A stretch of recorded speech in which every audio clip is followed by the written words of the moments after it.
மத்தேயு 6ஆம் அதிகாரம் 13ஆம் வசனத்தை நாம் வாசிக்க போகிறோம். எங்களை சோதனைக்கு உட்பட பண்ணாமல் தீமையினின்று எங்களை ரட்சித்துக் கொள்ளும். ரைட். கடந்த வாரம் நாம் பார்த்தோம் சோதனைக்கு உட்பண்ணப்படாதேயும்.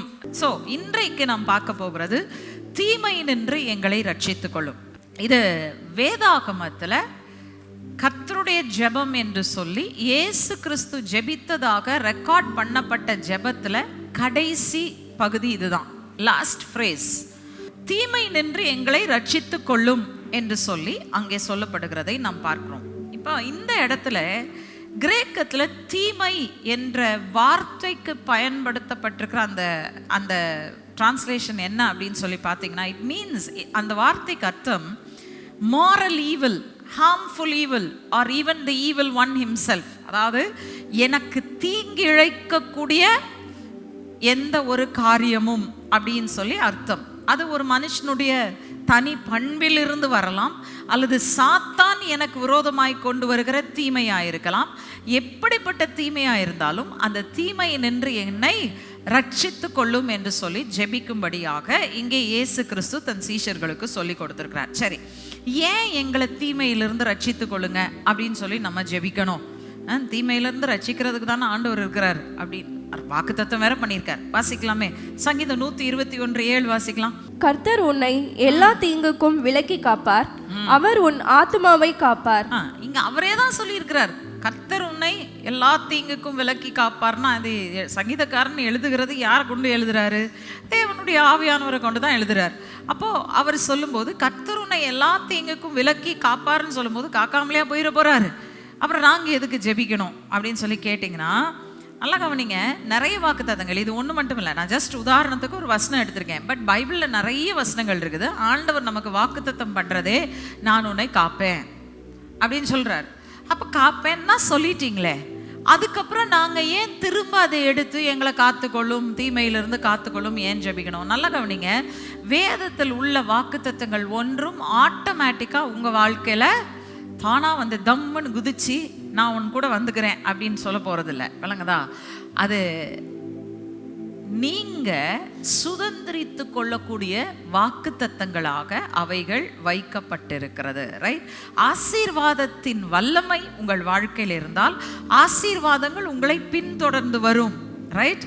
ஆனால் அதை உங்கள் வாழ்க்கையிலே அனுபவிப்பதற்கு நீங்கள் தான், நான் எப்பவுமே சொல்வேன், ரோமர் 10:10 அவர் சொல்றார் இல்லையா, இனி இருதயத்தினால விசுவாசிக்கிறது நீதியை உண்டாக்கும், ஆனா வாயினால அறிக்கை செய்கிறது தான் அந்த ரட்சிப்பை உங்களுக்கு கொடுக்கும். அந்த வார்த்தையில சொல்லி இருக்கிற எந்த கிரியையும் என் வாழ்க்கையில நிறைவேற வேண்டும் என்று சொன்னால் நான் முதலாவது விசுவாசிக்க வேண்டும், இரண்டாவது என் வாயினால என்ன செய்யணும், நான் அறிக்கை செய்யணும் அப்படின்னு சொல்லி வசனம் ரொம்ப தெளிவா சொல்லுது. ரைட்?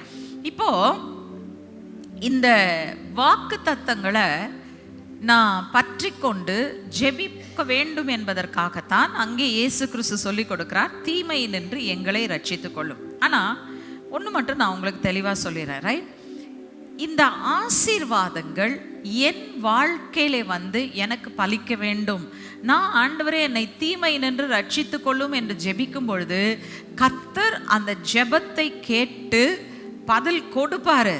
ஆனால் என் வாழ்க்கையில நான் அதை அனுபவிப்பதற்கு சில திறவுகோல்கள் இருக்கிறது. எத்தனை பேருக்கு வழங்குது? நான் எப்பவுமே சொல்வேன், ஆசீர்வாதங்கள் வந்து நமக்கு கொடுக்கப்பட்டிருக்குது, ஆனால் ஒரு லாக் போட்ட மாதிரி இருக்கு. அந்த லாக்கை திறந்து எனக்குரிய ஆசீர்வாதத்தை எடுத்துக்கொள்வதற்கு நான் என்ன செய்யணும்? ஒரு திறவுகோலை பயன்படுத்தணும். அந்த திறவுகோல் இருந்தால்தான் அந்த வாக்கு தத்தத்தை நான் சொந்தமாக்கி கொள்ள முடியும். So 3 keys, 3 திறவுகோல்கள். என்ன திறவுகோல்கள் அப்படின்னு சொல்லி நீங்க பார்க்கும்போது, முதலாவது வந்து நீதிமொழிகள் 19ஆம் அதிகாரம் 23ஆம் வசனத்திலே இருக்கிறது. வாசிக்கலாம். கர்த்தருக்கு பயப்படுதல் ஜீவனுக்கு ஏதுவானது, அதை அடைந்தவன் திருப்தி அடைந்து நிலைத்திருப்பான், தீமை அவனை அணுகாது. சரி, ஃபர்ஸ்ட் கீ என்னங்க? கர்த்தருக்கு பயப்படுதல். கர்த்தருக்கு பயப்படும் பயம் உங்க வாழ்க்கையில இருந்தா தான் நீங்க தீமை உங்களை அணுகாமல். ரைட்? இப்போ நம்ம பேசிக்கொண்டிருக்கிறதெல்லாம் தீமை அணுகுது, நாங்கள் கூப்பிடுறோம், ஆண்டவரே எங்களை என்ன செய்யுங்க, காப்பாற்றுங்க, நம்ம கேட்குறோம், அவர் காப்பாற்றுறார். ஆனால் தீமையும் உங்களை அணுகி வரக்கூடாது அப்படின்னு நீங்கள் நினச்சிங்கன்னா என்ன செய்யுங்க? கர்த்தருக்கு பயப்படும் பயத்திலே நடை போடுங்கள். நல்லா கவனிங்க, இது வெறும் ஜீவனை மட்டும் கொடுப்பதில்லை, நமக்கு திருப்தியையும் இளைப்பாறுதலையும் கூட கொடுத்து நம்மை தீமையிலிருந்து காத்து கொள்ளுகிறது என்று சொல்லி நாம் பார்க்கிறோம். இப்போ நல்லா கவனிங்க, கர்த்தருக்கு பயப்படும் பயம் என்றால் என்ன? கர்த்தருக்கு பயப்படும் பயம் ஏன் அதை சொல்றோம்? அது ஏன் அந்த நம்பிக்கை போய் பயம்னு சொல்றோம்னா, அந்த பயம் இல்லைன்னா நீங்க என்ன செய்வீங்க சொல்லுங்க பார்ப்போம். யாராவது ஒருத்தர் வந்து உங்களை குத்துனான்னா ஓங்கி திரும்ப என்ன செஞ்சிருவீங்க? குத்திடுவீங்க. ஆனால் பைபிள்லையும் என்ன சொல்லியிருக்கு? ஒரு கன்னத்தில் அரைஞ்சான்னா மறு கன்னத்தை காட்டிட்டு போயிட்டே இரு. ஏன்? எல்லாவற்றையும் காண்கிற நான் ஏற்ற காலத்தில் எல்லாவற்றுக்கும் பதில் தருவேன்னு சொல்கிற தேவன். அல்லேலூயா. இத்தனை பேருக்கு புரியுது நான் சொல்கிற காரியம் விளங்குதா? ஐயோ நான் இப்படி செஞ்சேன்னா ஆண்டவர் என்னை அடிச்சிருவார், அல்லது எனக்கு வர வேண்டியதை தட்டி பறிச்சுட்டு போயிடுவார், கொடுக்க மாட்டார் அப்படின்லாம் பயப்படுறதெல்லாம் கர்த்தருக்கு பயப்படுற பயமே கிடையாதுங்க. கர்த்தருக்கு பயப்படும் பயம் என்பது அவர் என்னை காண்கிறார், அவர் சகலவற்றையும் கேட்கிறார், எல்லாவற்றையும் அறிந்திருக்கிறார். நான் வாயினால சொல்றதையும் கடந்து என் உள்ளத்துல என்ன இன்டென்ஷனோட நான் பேசுறேன்றது வந்து ஆண்டவர் நன்கு அறிவார் என்பதுதான் கர்த்தருக்கு பயப்படுற பயம். இந்த கர்த்தருக்கு பயப்படும் பயம் உங்களிலே இருந்தால் brings us to the next key. நீதிமொழிகள் 1:33. எனக்கு செவி கொடுக்கிறவன் எவனோ அவன் விக்கினமின்றி வாசம் பண்ணி ஆபத்திற்கு பயப்படாமல் அமைதியாயிருப்பான். அல்லேலூயா. என்ன சொல்லுது? அடுத்தது என்ன சொல்லுகிறது? முதலாவது எனக்கு பயப்படுகிறவன், அடுத்தது எனக்கு செவி கொடுக்கிறவன். பயப்படுகிறவன் எவனும் செவி கொடுப்பான். கர்த்தர் மேல் நம்பிக்கை உள்ளவன் எவனும் என்ன செய்வான்? நிச்சயமா கர்த்தருடைய சத்தத்துக்கு செவி கொடுப்பான். ஏன்னா அவனுக்கு தெரியும் இதை தவிர வேற எங்கேயும் ஜீவன் இல்லை. கர்த்தருடைய சத்தம் என்ன செய்யும்? பெண்மான்களை ஈனும்படி செய்யும். கர்த்தருடைய சத்தம் வனாந்திரத்தை அதிர பண்ணும். கர்த்தருடைய சத்தம் அக்கினி ஜுவாலை பிளக்கும். It's a powerful voice. Hallelujah. நீங்களும் நானும் பேசினா ஒன்றும் நடக்காது இல்லையா? ஆனால் கர்த்தர் பேசினார்னா அவர் சொல்ல ஆகும், அவர் கட்டளையிட நிற்கும். அவருக்கு பயந்து அவருக்கு கீழ்ப்படிந்து நடந்தீங்கன்னா நீங்க சொல்லுகிறது ஆகும், நீங்கள் கட்டளையிடுகிறது நிற்கும். ஹல்லேலூயா. ஸோ முதலாவது நம்ம என்ன செய்யணும்? கர்த்தருக்கு பயப்படணும்.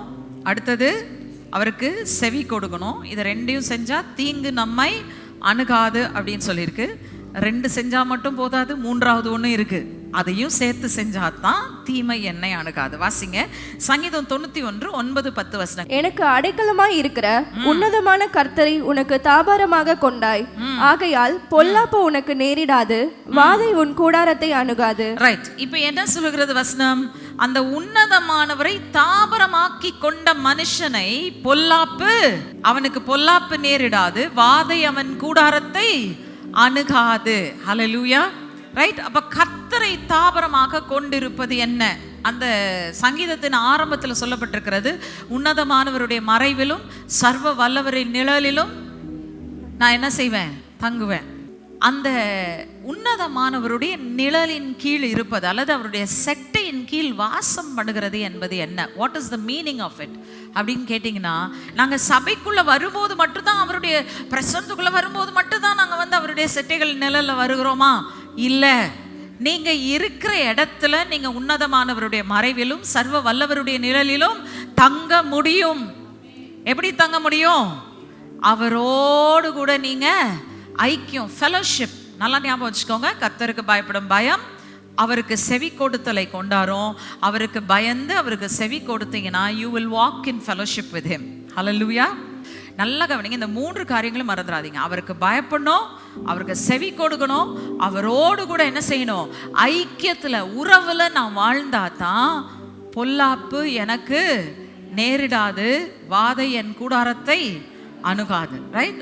ஆனால் ஒன்று மட்டும் ஞாபகம் வச்சுக்கோங்க, fear of God is a strong confidence in him. அவர் மேலே வைத்திருக்கிற ஒரு திட்ட நம்பிக்கையாக இருக்கிறது. என்ன நடந்தாலும் அவர் பார்க்குறார், அவர் கேட்கிறார், அவர் அறிவார், அவர் செய்வார். அல்லேலூயா. இப்போ இந்த 3ம் இருந்தால்தான் நான் என்ன செய்ய முடியும்? பொல்லாப்பு என்னை அணுகாமல் இருக்க முடியும். Right.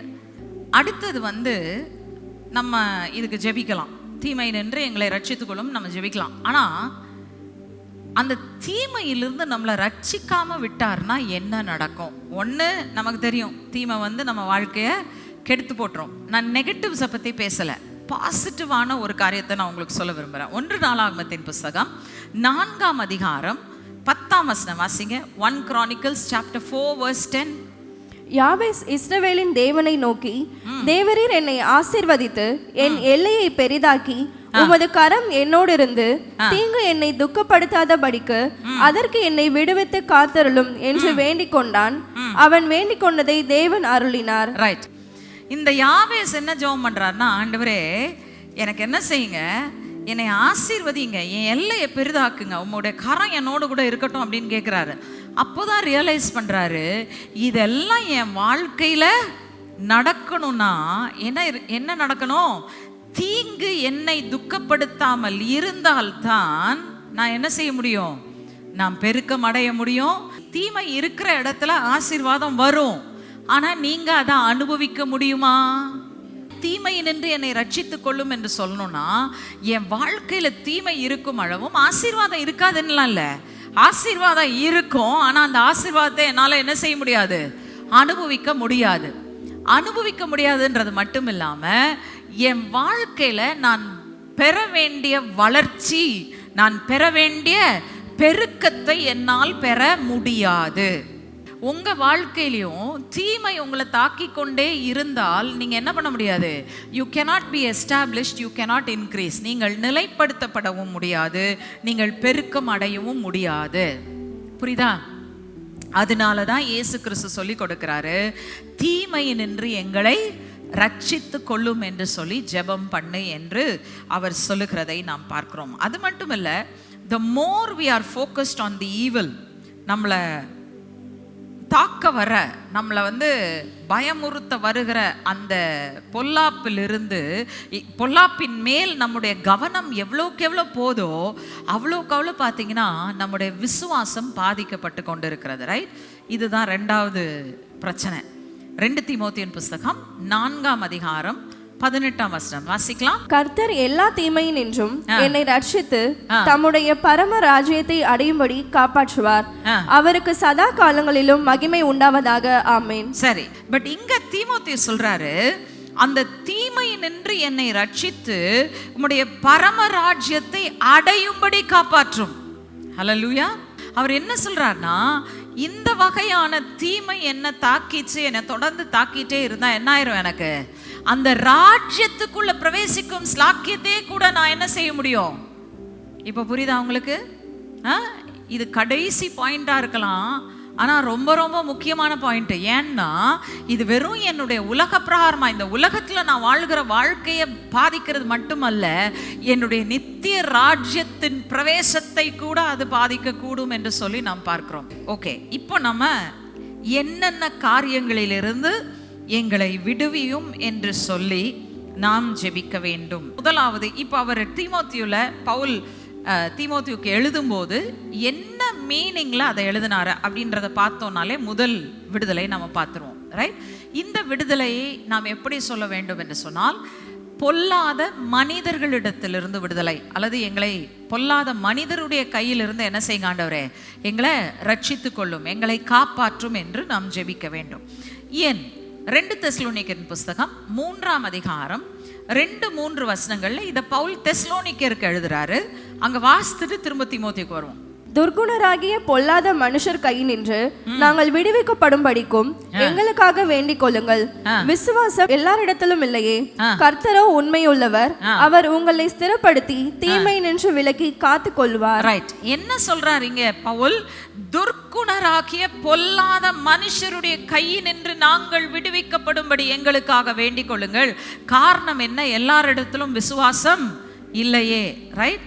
So when he is talking, அவர் பேசும்போது அவர் உண்மையிலே சொல்ல போனா உலகத்தில் இருக்கிற மனுஷரை பத்தி பேசல. யாரை பத்தி பேசிட்டு இருக்கிறாரு? அந்நியரும் புறஜாதியரும் வந்து நம்மளை தாக்குறத பத்தி பேசல. இந்த உள்ளுக்குள்ளேயே சகோதரன் என்ற பேரை வைத்துட்டு நம்மளை தாக்குறான் பாருங்க, அவனை பத்தி தான் பேசிட்டு இருக்கிறாரு. விசுவாசியை பத்தி தான் பேசுறாரு. எத்தனை பேர் புரிஞ்சிச்சு? ரைட். இங்கே தான் பிரச்சனையே. ஏன்னா எல்லாரும் கிறிஸ்துவின் பெயரை சொல்லலாம், ஆனால் எல்லாருக்குள்ளேயும் விசுவாசம் இருக்கான்றது உங்களுக்கு தெரியாது. வழங்குதா? அதனால பவுல் சொல்றாரு, இப்படிப்பட்ட பொல்லாத மனுஷருடைய கையிலிருந்து எங்களை தப்புவீங்க அப்படின்னு சொல்லி ஜெபம் பண்ணுங்கன்றார். ரைட். யாரிடத்திலிருந்து? ஏன் அப்படி எழுதினார்னா, தீமோத்தேயுக்கு அவர் எழுதும்போது சொல்றார் பாருங்க, 2 தீமோத்தேயுவின் புஸ்தகம் 4ஆம் அதிகாரத்தின் 14-15 வசனங்களை வாசிங்க.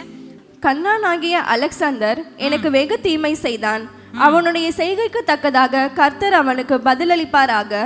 நீயும் அவனை குறித்து எச்சரிக்கையாயிரு. அவன் நம்முடைய வார்த்தைகளுக்கு மிகவும் எதிர்த்து நின்றவன். ஓகே, அதே போல 17ஆம் வசனமும் வாசிமா. கர்த்தரோ எனக்கு துணையாக நின்று என்னாலே பிரசங்கம் நிறைவேறுகிறதற்காகவும் புறஜாதியார் எல்லாரும் கேட்கிறதற்காகவும் என்னை பலப்படுத்தினார். சிங்கத்தின் வாயிலிருந்தும் நான் ரட்சிக்கப்பட்டேன். ரைட், இங்க சொல்கிறது கன்னானாகிய அலெக்சாந்தர் எனக்கு வெகு தீமை செய்தான் அப்படின்னா யாருன்னா, அது என்னன்னே புரியாம இருக்கலாம். த காப்பர் ஸ்மித், அதாவது காப்பர்ல வேலை செய்யற ஒரு தொழிலாளி. ரைட், அலெக்சாண்டர் அவனுடைய பேர். ரட்சிக்கப்பட்டவன் தான். ஏன்னா அவர் என்ன சொல்றாருன்னா, என்ன செஞ்சான்? வெகு தீமை செய்தான். அவனுடைய செய்கை தக்கதாக கர்த்தர் அவனுக்கு பதிலளிப்பாராக. நீயும் அவனை குறித்து எச்சரிக்கையாயிரு. அவன் நம்முடைய வார்த்தைகளுக்கு மிகவும் என்ன செய்தானாம்? எதிர்த்து நின்றான். நல்லா கவனிங்க, எதிர்த்து நிற்கிறது வெளியில இருக்கிறவன் இல்ல, உள்ள இருக்கிறவன் தான். வழக்கதா புரிஞ்சுக்கோங்க. கர்த்தர் தான் பேசுறார், நான் பேசல. ரைட், வார்த்தை எடுத்து நான் உங்கள்கிட்ட ஏற்கனவே சொன்னேன், எந்த வார்த்தை எடுத்தாலும் கர்த்தாவே இதை நீங்க எங்க கொண்டு போறீங்களோ கொண்டு போங்க. ஆண்டவர் கொடுத்த வார்த்தையை எடுத்து நான் பேசி கொண்டிருக்கிறேன். ரொம்ப தெளிவா சொல்றாரு, your opposition is not from outside, your opposition is from inside. Right, அவர் தீமோத்தேயுக்கு அந்த மனுஷனுடைய பேரை குறிப்பிட்டு எழுதுறாருன்னா என்ன அர்த்தம்? இவங்க சர்க்கிள்ல யாரோ ஒருத்தரா அவர் இருந்திருக்கணும். வழங்குதா? இவங்களுக்கு அறிமுகமான சர்க்கிள்ல இருக்கிறவன் தான் என்ன செய்யறானா, தேவனுடைய. பவுல் யாருடைய வார்த்தை அங்க பேசினாரு? சொந்தமா ராஜ்யம் கட்டினாரா? இல்ல பவுல் ஏதாச்சும் தனியா கோர்ஸ் நடத்தினாரா? இல்ல, அவர் பிரசங்கித்தது ஒன்னே ஒண்ணுதான், தேவனுடைய வார்த்தையை மட்டும்தான் பிரசங்கித்தாரு. இங்க வசனம் சொல்லுகிறது, அவன் நம்முடைய வார்த்தைகளுக்கு மிகவும் எதிர்த்து நின்றான், வெகுமாய் தீமை செய்தான் என்று சொன்னால் தேவனுடைய வார்த்தைக்கு எதிர்த்து நிற்கிறவர்களை அங்கே சொல்லுகிறதை நாம் பார்க்கலாம். அடுத்தது பார்த்தீங்கன்னா சிமிலர் லைன்ஸ்ல தான், ஆனா எசென்ஷியலி இது ஈவில் நேச்சர், மனுஷருடைய பொல்லாத குணம். இப்போ டைரக்டா வார்த்தைக்கு எதிர்த்து நிற்கிறவர்கள் இங்க பார்த்தோம். ஆனா அதே நேரத்தில் இன்னொரு விதமான மக்களும் இருக்கிறாங்க. 2 தீமோத்தேயு 4ஆம் அதிகாரம் 3-5 வரைக்கும் வாசிக்கலாம். ஏனென்றால் அவர்கள் ஆரோக்கியமான உபதேசத்தை பொறுக்க மனதில்லாமல் செவி தினவுள்ளவர்களாகி தங்கள் சுய இச்சைகளுக்கேற்ற போதகர்களை தங்களுக்கு திரளாக சேர்த்து கொண்டு சத்தியத்திற்கு செவியை விலக்கி கட்டுக்கதைகளுக்கு சாய்ந்து போகும் காலம் வரும். நீயோ எல்லாவற்றிலும் மன தெளிவுள்ளவனாய் இரு, தீங்கு அனுபவி, சுவிசேஷகனுடைய வேலையை செய், உன் ஊழியத்தை நிறைவேற்று. ஓகே, நல்லா கவனிங்க. இங்க சொல்றாரு காலம் வருகிறது. எப்படிப்பட்ட காலம் வருகிறது? ஆரோக்கியமான உபதேசத்தை பொறுக்க மனதில்லாதவர்கள். கொஞ்சம் இங்க ஒரு விரலை வச்சுக்கோங்க. அதே நேரத்தில் அந்த முதல்ல வாசம் பாருங்க, வசனம் 2 தீமோத்தேயு 4:18. ரைட், அதே அதிகாரம் தான். ஸோ 18ஆம் வசனத்தை திரும்ப வாசிக்கலாம். கர்த்தர் எல்லா தீமையினின்றும் என்னை ரட்சித்து தம்முடைய பரம ராஜ்யத்தை அடையும்படி காப்பாற்றுவார் சதா காலங்களிலும். அதே ஃப்ளோல தான் வராரு. 4ஆம் அதிகாரத்துல என்ன டாபிக் பேசிட்டே இருக்கிறாரோ அந்த டாபிக்கோட ஃப்ளோல தான் பவுல் என்ன சொல்றாரு, கர்த்தர் எல்லா தீமையினின்றும் என்னை ரட்சித்து தம்முடைய பரம ராஜ்யத்தை அடையும்படி என்னை காப்பாற்றுவாராக. ஹல்லேலூயா. நல்லா கவனிங்க. உலகத்துல நீங்க செல்வத்தோடு செழிப்போடு நல்ல ஆரோக்கியத்தோடு நல்ல வெற்றியோடு வாழ்ந்து முடிக்கிறது முக்கியம் இல்லை. உங்களுக்கு அது விருப்பம்தான், முக்கியம்தான். ரைட். ஆனால் நான் ஏன் முக்கியம் இல்லைன்னு சொல்கிறேன்னா, அதை விட முக்கியமானது இந்த வாழ்க்கையின் முடிவில் நான் பரம ராஜ்யத்தை அடைய வேண்டும். அதான் முக்கியமானது. அல்லேலூயா. இப்போ இங்கே இருக்கிற வாழ்க்கையில் தீமைகள், எப்படிப்பட்ட தீமைகள்? என்னுடைய நற்பண்புகளுக்கு, நான் கர்த்தருக்குள்ள பெற்றிருக்கிற கோட்பாடுகளுக்கு விரோதமாக ஒன்று நின்று என்னை அதிலிருந்து எடுத்து போட்டாலும் நான் பரமராஜ்யத்துக்குள்ள போய் சேர முடியாது. அடுத்தது இங்க என்ன சொல்லுதுன்னா, ஆரோக்கியமான உபதேசத்தை பொறுக்க மனதில்லாமல் செவித்தினம் உள்ளவர்கள் என்ன செய்வார்களாம்? சுய இச்சைக்கு ஏற்ற போதகர்களை தங்களுக்கு திரளாய் சேர்த்து கொண்டு. அதுக்கு ஒரு உதாரணம் சொல்றேன். நான் அதுக்கு முன்னாடி let me finish the point. இப்படிப்பட்டவர்கள் இருந்தால் நம்ம விசுவாசம் கட்டப்படுமா அழிக்கப்படுமா? சொல்லுங்க பார்ப்போம். அழிக்கப்படும். எல்லாம் ஒத்துக்கிறீங்களா? ரைட். இன்னைக்கு அப்படிப்பட்ட காலங்கள் வந்திருக்கிறது. அதனால நீங்க ஜெபிக்க வேண்டியது, ஆண்டவரே இந்த கதைகளாகிய தீமையிலிருந்து எங்களை என்ன செய்யுங்க, விலக்கி காத்துக்கொள்ளுங்க. ரைட். இன்னைக்கு ஒன்னே ஒன்று சொல்றேன், கடைசி காலத்தினுடைய அடையாளம் கன்ஃபியூஷன், குழப்பம். குழப்பத்தின் காலங்களில் வாழ்ந்து கொண்டு இருக்கிறோம். நீங்க போய் பாருங்க, இரிட்டேட்டிங்காக இருக்கு. சோஷியல் மீடியாலாம் இப்பெல்லாம் திறக்கிறதே கிடையாது.